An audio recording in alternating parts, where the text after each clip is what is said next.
It is the morning of March 3rd, 1943, the Bismarck Sea, a stretch of water separating New Guinea from the island of New Britain. For the last year, this ocean has belonged to the Imperial Japanese Navy. Right now, a massive convoy is cutting through the mist. 8 transport ships, packed with 7,000 soldiers. 8 destroyers, fast, heavily armed warships designed to kill submarines and aircraft. They are heading for Leh. If they land, the Japanese will reinforce their hold on New Guinea. They will threaten Australia. They might win the war in the Pacific. The Japanese commander, Rear Admiral Masatomi Kimura, is not worried. He has air cover. 0 fighters are circling above the clouds. He has the weather. The monsoon season shields his ships from high-altitude bombers. He knows the Americans. He knows their tactics. They fly B-17s and B-25s at 8,000 feet.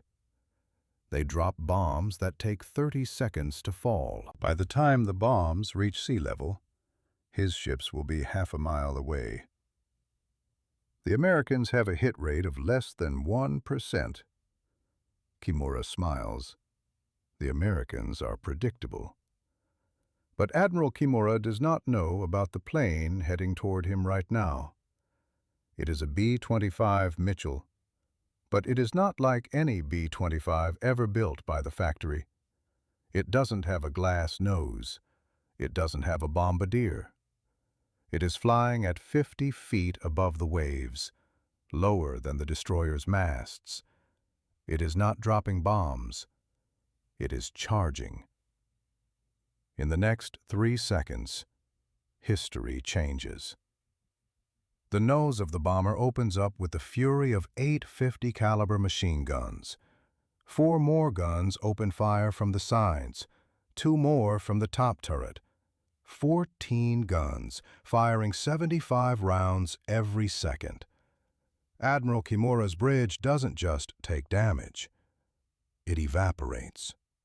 The steel plating is shredded like paper. The glass shatters into dust. The officers are turned into red mist.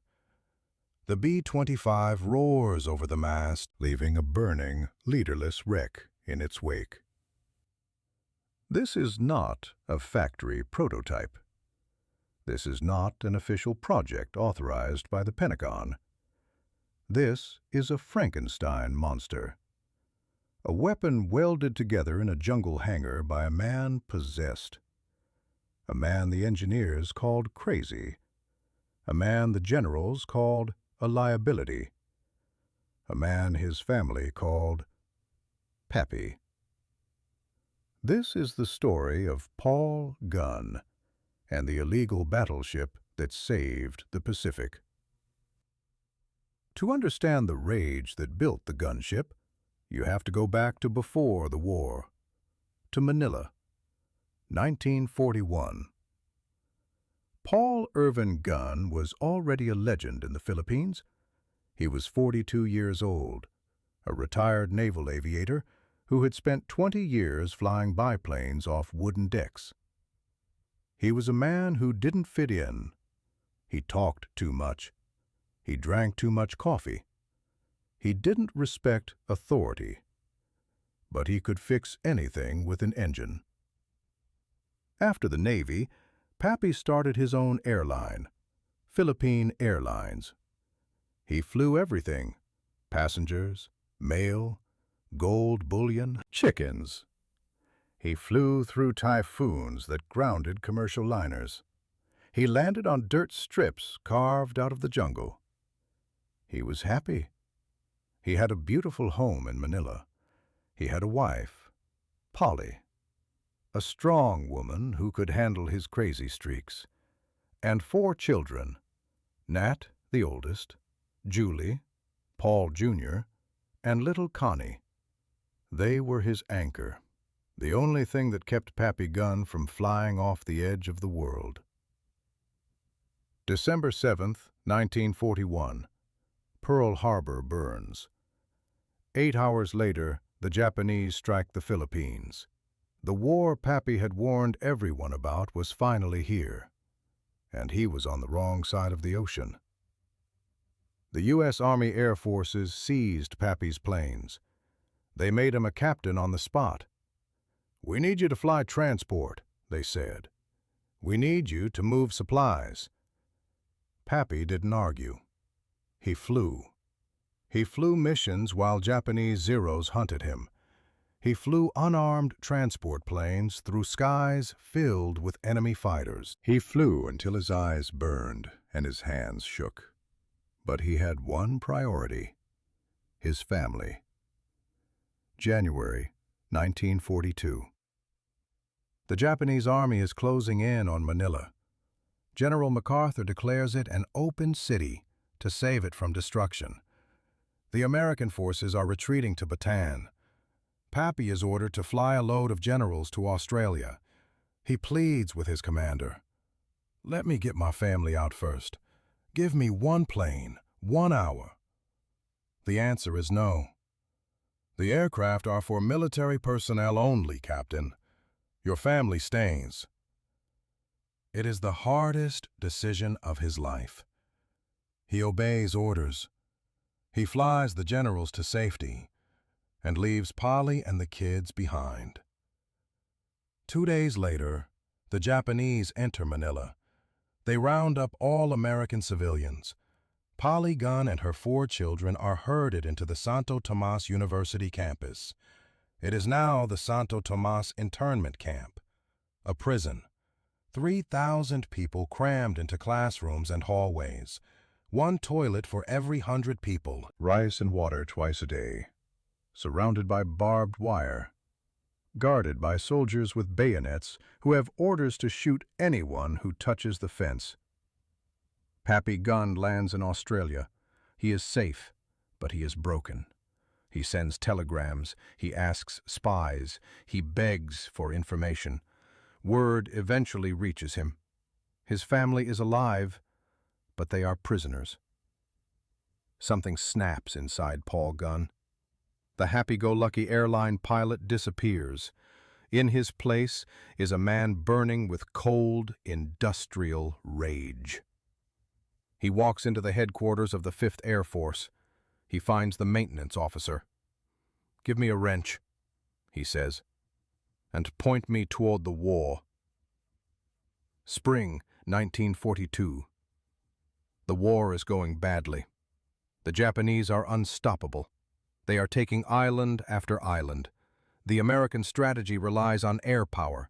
The B-17 Flying Fortress, the B-25 Mitchell, the B-26 Marauder, heavy bombers, designed to destroy factories in Europe.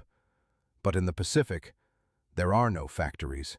There are only ships, moving ships. The standard doctrine was high-altitude precision bombing. Fly at 20,000 feet. Use the Norden bomb sight, a computer so secret it was rigged with explosives to prevent capture. Line up the ship, drop the bomb. In theory, you could drop a bomb into a pickle barrel from 4 miles up. In reality, you couldn't hit the ocean if you fell out of the boat. The problem was physics. A bomb dropped from 20,000 feet takes over 30 seconds to hit the water. A Japanese destroyer moving at 30 knots travels half a mile in 30 seconds. The captain simply watches the bomb bay doors open, counts to 10, and turns the wheel. The bombs splash harmlessly into the sea. The statistics were horrifying. In the Battle of the Coral Sea, American bombers dropped hundreds of bombs on Japanese ships. They scored 0 hits, not 1. Pilots were risking their lives, flying 8-hour missions, getting shot down by Zeros for nothing. General George Kenney takes command of the 5th Air Force in August 1942. He is a short, aggressive man with a buzz cut. He looks at the reports. He looks at the 0% success rate "This isn't working," he says.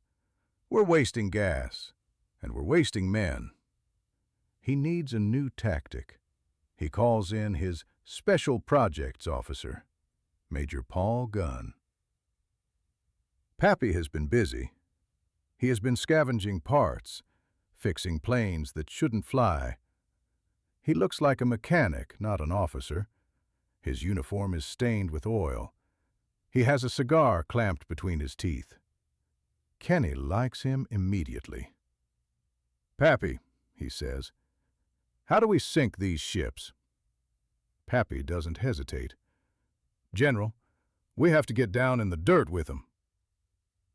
Pappy proposes a tactic called skip bombing. It wasn't entirely new. The British had tried it, but Pappy wanted to perfect it. The physics are simple. Think of skipping a stone across a pond. If you throw it flat and fast, it bounces off the surface. If you fly a B-25 at 200 miles per hour, at 50 feet above the water, and release a 500-pound bomb, it will hit the water, bounce, and slam into the side of the ship, right at the waterline. A hole in the waterline means a dead ship. No destroyer can dodge it. No transport can survive it. It sounds perfect, but there is a catch. A big one. To skip bomb, you have to fly straight at a Japanese warship. For 2 miles. Straight and level. At 50 feet. You are flying into a wall of steel. A Japanese destroyer has 5-inch main guns, 25mm anti-aircraft cannons, 13mm machine guns, and hundreds of rifles on deck. When a B-25 approaches nose on, it is a giant, glass-faced target. The bombardier sitting in the plexiglass nose is practically naked. One bullet, one piece of shrapnel, and the crew is dead. The pilots tried it. They came back with planes riddled with holes, dead bombardiers, shattered windshields. "It's suicide, Pappy," they said. "The Japs are chewing us up before we can drop the bomb." Pappy looked at the bullet holes. He realized the problem wasn't the bomb. The problem was the approach. "We need to make them keep their heads down," Pappy said. "We need suppression. We need firepower." He looked at the B-25. He looked at the glass nose. And he got an idea. An illegal idea. The B-25 Mitchell was designed as a medium bomber. It carried a crew of 6. It had defensive guns, flexible guns pointing backward to fight off fighters. It had only one gun pointing forward, a single, flexible, 30-caliber machine gun in the nose. A pea shooter, useless against a ship. Pappy went to the boneyard, the place where wrecked planes went to die. He found P-40 fighters that had crashed. He stripped the 50-caliber Browning machine guns out of their wings.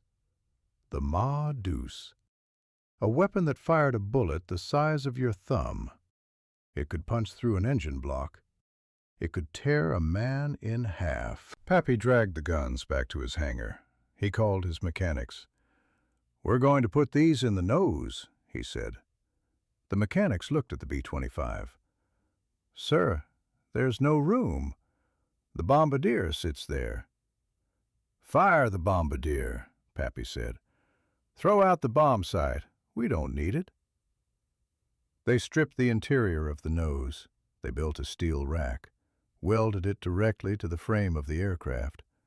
They mounted 4 50-caliber machine guns, fixed, pointing straight ahead, aligned with the pilot's line of sight. But Pappy wasn't done. "Not enough," he said. He looked at the sides of the fuselage, just below the cockpit window. "Cut holes here." He took steel plating and fabricated blister packs, external pods. He mounted 2 more guns on the left, 2 more on the right. That made 8 guns. Then he looked at the top turret. Usually the top turret gunner spins around like a weather vane, shooting at zeros. Pappy installed a locking mechanism. "Lock it forward," he ordered. "When the pilot pulls the trigger, I want the turret firing over his head." That made 10. 10 50 caliber machine guns. Let's do the math. Each gun fires 800 rounds per minute. 10 guns means 8,000 rounds per minute. That is 133 bullets every second. A wall of lead, dense enough to walk on. Pappy stood back and looked at his creation. It was ugly. It was nose-heavy. It bristled with barrels like a porcupine. The commerce destroyer, the gunship. Now, he just had to prove it could fly. Word of Pappy's experiment reached the United States. The engineers at North American Aviation, the company that built the B-25, were horrified. They sent a telegram to General Kenny. It was 3 pages long. They listed the reasons why Pappy's plane was a death trap. 1. The center of gravity.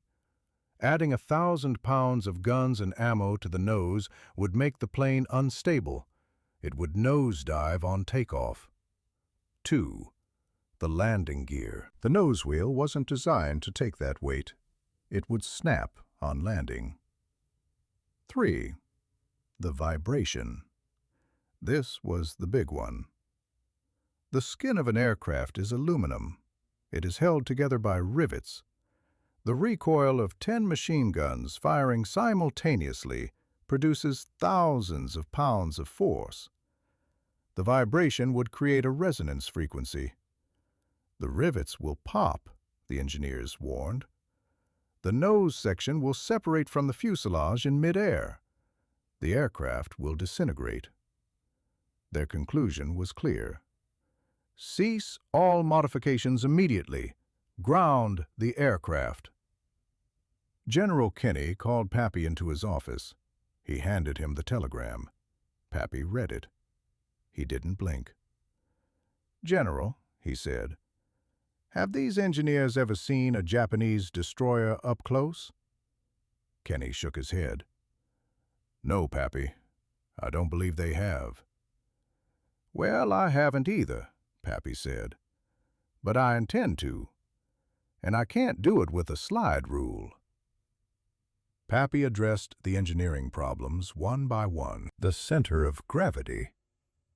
He moved the heavy radio equipment from the front of the plane to the tail. He filled the back of the plane with lead ballast. Balance restored. The landing gear? He strengthened the strut with steel pipe scavenged from a plumbing supply. The vibration? He welded steel straps along the fuselage. He doubled the rivets. He added blast plates to the skin to stop the muzzle flash from peeling back the aluminum. Then, he fueled it up. "I'm taking her up," Pappy said. The airfield went quiet. Mechanics stopped working. Pilots came out of their tents. Everyone watched the Frankenstein monster taxi to the runway. The nose dipped low, heavy with guns. Pappy pushed the throttles forward. The right cyclone engines roared. The plane gathered speed. It bounced. It rattled. It didn't want to lift. Pappy pulled back on the yoke with both hands. "Fly, you son of a bitch," he grunted. The wheels left the ground, inches to spare. It climbed, sluggishly at first. Then it found its groove. Pappy took it out over the Coral Sea. He found an old shipwreck on a reef, a rusted hulk used for target practice. He dove, 300 miles per hour, 50 feet off the water. He lined up the wreck in his iron sights, and he squeezed the trigger. Inside the cockpit, it felt like the end of the world. When 10 guns fired at once, the plane didn't just shake, it stopped. The recoil was so powerful it actually slowed the aircraft's airspeed by 10 miles per hour. The cockpit filled with smoke. The floor was instantly covered in hot brass casings. The noise was physical, a punch to the chest. But downrange, the effect was apocalyptic. The water around the shipwreck boiled. The rusty hull didn't just get holes punched in it, it dissolved. Chunks of steel the size of tables were ripped off and thrown into the air. Pappy held the trigger for 3 seconds. When he pulled up, the shipwreck was gone, sawed in half. Pappy landed. He taxied back to the hangar. His face was covered in soot from the gun smoke. His hands were shaking from the vibration, but he was smiling. He walked past the telegram from the engineers. He picked it up and used it to light his cigar. "It works," he said. General Kenny ordered the modification of 12 B-25s immediately. "I want a squadron of these things," he said, "and I want them yesterday." Pappy and his crew worked around the clock, cutting, welding, bolting, fueled by coffee and hate. Why did Pappy work so hard? Why did he sleep under the wing of the plane? Because word had come from Manila. Conditions in Santo Tomas were getting worse. The food was running out. Diseases were spreading. Beriberi, dysentery. Polly was sick. The kids were losing weight. Every rivet Pappy drove was a message to them. Hang on, I'm coming. By February 1943, the planes were ready, just in time, because the Japanese were making their move. The Battle of the Bismarck Sea was about to begin, and Pappy Gunn's illegal gunships were the only thing standing in their way. February 28, 1943. Allied intelligence intercepts a message. A Japanese convoy has left Rabaul. Destination, Lae, New Guinea. Composition, 8 transport ships, 8 destroyers. Cargo, 7,000 troops of the Japanese 51st Division. Aviation fuel, spare parts. If these troops land, the balance of power in New Guinea shifts. The Allies will be pushed back. General Kenny looks at the map. He looks at the weather forecast.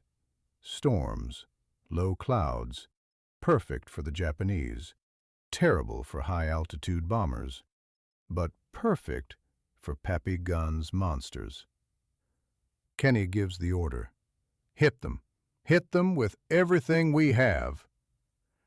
He assembles a strike force, B-17s to bomb from high altitude and scatter the formation, A-20s to hit the decks, Beaufighters from the Australian Air Force, and 12 of the new B-25 gunships, modified by Pappy Gunn, flown by pilots who have trained in secret.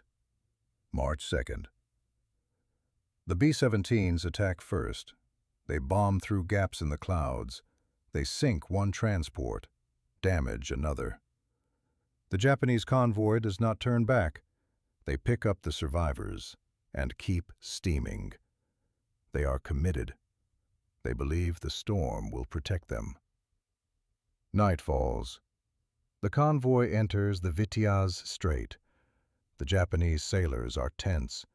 They scan the black water for torpedoes. They scan the black sky for bombers. They see nothing. They think they have survived the gauntlet. They are wrong. March 3rd, 0900 hours. The clouds break. The convoy is exposed. 16 ships steaming in a defensive box formation. Destroyers on the outside, transports on the inside. Admiral Kimura orders his ships to increase speed. Lae is only a few hours away, he tells his men. We are almost there. Then, the radar lights up. Aircraft approaching. Low. Very low. Major Ed Larner leads the B-25 squadron. He is flying one of Pappy's modified planes. He sees the convoy on the horizon. Smoke stacks against the gray sky. He pushes the nose down. "Attack speed," he orders. "Line abreast." The 12 B-25s spread out, a wall of aluminum and steel, flying at 200 knots, 50 feet above the waves. On the Japanese destroyers, the captains are confused. They have never seen American bombers fly this low. Are they launching torpedoes? No. No torpedoes drop. Are they crashing? No. They are steady. The Japanese turn their ships to present the smallest target, bow on. This is standard doctrine against torpedo bombers. Against Pappy Gunn's gunships, it is a death sentence. By turning bow on, the Japanese destroyers line themselves up perfectly with the B-25's guns. Major Larner picks the lead destroyer, the Shirayuki. He waits. Range 1,000 yards. Too far. Range 800 yards. Wait. Range 500 yards. Now. Larner squeezes the trigger on his yoke. 850 caliber machine guns in the nose open fire. 4 fuselage guns join in. The top turret fires over the cockpit. 14 streams of high-velocity lead converge on the Shirayuki. The effect is terrifying. The bullets don't just hit the ship. They scour it. They punch through the thin steel of the bridge. They detonate the ready ammunition boxes on the deck. They tear the Japanese sailors to pieces. In seconds, the Shirayuki is blind, deaf, and burning. Larner pulls up at the last second. As he passes over the destroyer, his co-pilot releases a 500-pound bomb. It falls 10 feet, hits the water, skips, and slams into the side of the destroyer, right amidships. The fuse has a 5-second delay. 1. Larner clears the mast. 2. The Japanese sailors try to stand up. 3, 4, 5. The explosion breaks the Shirayuki's back. The destroyer snaps in half. Steam geysers into the air. Oil catches fire. The ship sinks in minutes. And the B-25s are just getting started. They sweep past the burning destroyers. Now the transports are exposed.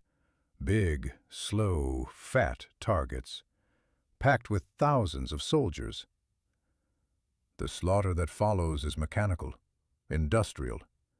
The B-25s make run after run, strafing the decks until they are slick with blood, skip-bombing the hulls until they look like sieves. One transport, the Teo Maru, takes 5 bomb hits. It disintegrates. Another, the Oigawa Maru, burns so fiercely the water around it boils. The Japanese soldiers on deck fire their rifles. They fire their pistols. They throw brave, useless defiance at the metal monsters roaring over their heads. But bravery cannot stop a .50 caliber bullet. By noon, the battle is over. It is not a battle anymore. It is a graveyard. All 8 transport ships are sunk. 4 destroyers are sunk. The other 4 destroyers are crippled, fleeing toward Rabaul. The sea is covered in oil and debris, and bodies, thousands of bodies. The Japanese 51st Division has ceased to exist. General Kenny sends a message to Washington. Convoy destroyed. Pappy's toy works. The Battle of the Bismarck Sea changed everything. The commerce destroyer was no longer an experiment. It was a war winner. The Army Air Forces ordered hundreds of them. But there was a problem. Pappy Gunn couldn't modify them fast enough by hand in the jungle. They needed the factory to build them. North American Aviation, the same company that said the plane wouldn't fly, was ordered to start production immediately. They sent a request to General Kenny. "Send us the blueprints." Kenny laughed. "There are no blueprints," he replied. "There is only Pappy." So they flew Pappy Gunn back to California, Inglewood, the main plant. He walked on to the factory floor. He looked like a wild man, sunburned, thin from malaria, wearing a leather jacket that smelled of avgas and sweat. He was surrounded by engineers in white shirts and ties, men with degrees from MIT. They looked at him with skepticism. "Captain Gunn," the chief engineer said, "we've run the calculations. The nose structure cannot support the recoil." Pappy didn't look at the calculations. He looked at the engineer. "Son," he said, "I've sunk 3 destroyers with this nose structure. Your calculations are wrong." Pappy spent weeks at the factory. He grabbed wrenches. He crawled inside fuselages. He showed them where to weld, where to brace, where to cut. He taught them how to build the B-25J, the strafer model. 8 guns in a solid nose. It became the most heavily armed production bomber of World War II. While he was in California, Pappy tried to rest, but he couldn't. He walked the streets at night. He looked at the happy American families, the children playing in the parks, and he saw ghosts. He saw Polly. He saw his kids behind barbed wire. He wrote letters to them, hundreds of letters. He knew they would never be delivered.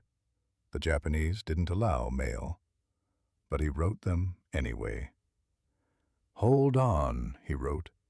"I'm building the plane that's going to bring me back to you." 1944. Pappy returns to the Pacific.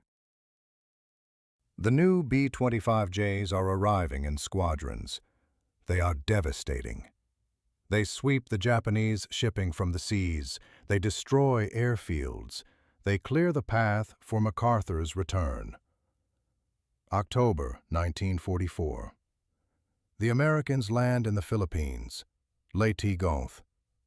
Pappy is there, flying, fighting. He is hit by shrapnel in the arm. He ignores it. He catches dengue fever. He ignores it. He is a man running a race against time. Intelligence reports from Manila are grim. The Japanese are starving the prisoners in Santo Tomas. Civilians are dying at a rate of 10 a day. The guards are becoming sadistic. There are rumors that they will execute everyone before the Americans arrive. Pappy flies harder. February 3rd, 1945. The Battle of Manila begins. The 1st Cavalry Division, the flying column, races toward the city. Their objective is Santo Tomas. They smash through the Japanese lines. They crash their tanks through the gates of the university. Inside the camp, chaos. The Japanese guards take hostages, a standoff. Eventually, they surrender. The prisoners are free. Pappy lands his plane at a captured airfield nearby. He doesn't wait for a jeep. He hitchhikes. He runs. He reaches the camp. It is a scene of horror. Skeleton-like people wandering in a daze. He pushes through the crowd, shouting names. "Polly! Nat! Julie!" He finds them in a small room. They are huddled together on a straw mat. Polly weighs 80 pounds. Her hair has turned white. The children are thin, eyes sunken, skin covered in sores. But they are breathing. Pappy falls to his knees. The man who terrified generals, the man who sank a navy, the man who built a monster, breaks down and weeps. He holds them. He touches their faces to make sure they are real. "I told you," he whispers. "I told you I'd come back." The war ended. Pappy Gunn was a hero. He was promoted to colonel. He was awarded the Distinguished Flying Cross, the Silver Star, the Purple Heart. But the war had taken its toll. Pappy never really adjusted to peace. The adrenaline that had kept him alive for 4 years, the rage that had fueled his invention, didn't just go away. He couldn't sit behind a desk. He couldn't retire. He went back to the Philippines. He rebuilt his airline. He flew constantly, as if he was still running from something, or running toward something. He flew through storms. He flew overloaded planes. He pushed his luck, just like he always had. October 16th, 1957. Pappy is flying a Beechcraft through a typhoon near Manila. The winds are tearing the trees from the ground. Air traffic control tells him to turn back. Pappy doesn't turn back. He never turns back. They found the wreckage on the side of a mountain. Pappy died as he lived, in the cockpit, fighting the controls, trying to do the impossible. Paul Pappy Gunn is gone, but his invention, the gunship, changed warfare forever. Before Pappy, bombers were high-altitude precision instruments. After Pappy, they became brawlers. Look at the A-10 Warthog, a plane built around a massive gun, designed to fly low and destroy tanks. That is Pappy's DNA. Look at the AC-130 Spectre, a cargo plane modified with side-firing cannons, a spooky gunship circling in the night. That is Pappy's ghost. Military history is usually written by generals, by strategists, by politicians. But sometimes, history is written by a mechanic, a guy with a wrench in one hand and a cigar in the other, a guy who looks at a billion-dollar aircraft and says, "I can make it better." Pappy Gunn proved that innovation doesn't happen in a laboratory. It happens in the mud, in the heat, under fire. It happens when you have no choice. When the manual says, "Impossible," and you say, "Watch me." If you enjoyed the story of Pappy Gunn and his flying battleship, hit that like button. It helps us tell the stories of the men who built the machines that won the war. Subscribe to Iron Witness for more tales of ingenuity, courage, and high explosives. And leave a comment below. What is the craziest field modification you've ever heard of? The tank with concrete armor? The Jeep with wings? Let us know. Next time, the story of the Ghost Army, the artists and sound engineers who used inflatable tanks and giant speakers to fool the entire German army.